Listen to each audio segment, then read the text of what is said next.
తొందరపాటు మాట తిట్టు. ఎవరినైనా మన బంధువుల్ని మిత్రుల్ని నీలాపనిందలు వేసి తిట్టే ముందు బాగా ఆలోచించుకోవాలి. అలా అనవసరంగా నిందించిన వాళ్ళు రామాయణంలోనే బాధలు పడ్డారు మహానుభావులు, మామూలు వాళ్ళు కాదు. అగ్ని ప్రవేశం అప్పుడు సీతాదేవిని అనేక రకాల మాటలు అన్నాడు రామాయణంలో రాముడు. ఇప్పటికీ దాన్ని విమర్శిస్తారు చాలామంది హేతువాదులు. వాళ్ళు పూర్తిగా చదవక విషయం తెలియక అన్నాడు, అనేక రకాల మాటలు అన్నాడు. భర్తగా నిన్ను కాపాడాను నేను, నీ ఇష్టం వచ్చిన చోటుకి వెళ్ళొచ్చు అన్నాడు. అంతకంటే అవమానం ఉందా? ఆ మాట ఎందుకు రాముడి నోట వచ్చిందో తెలుసా? సీతాదేవి ఇంచుమించు అంత మాటనే లక్ష్మణుడిని అందమ్మ. గమనించండి, రామాయణం చదవకుండా మాట్లాడకండి.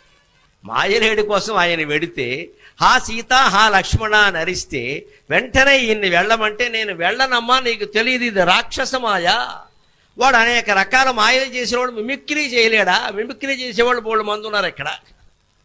అలాగే వాడు రాక్షసుడు లేడి వేషంలో వచ్చాడు, ఇప్పుడేమో ధ్వనిని అనుకరించాడు.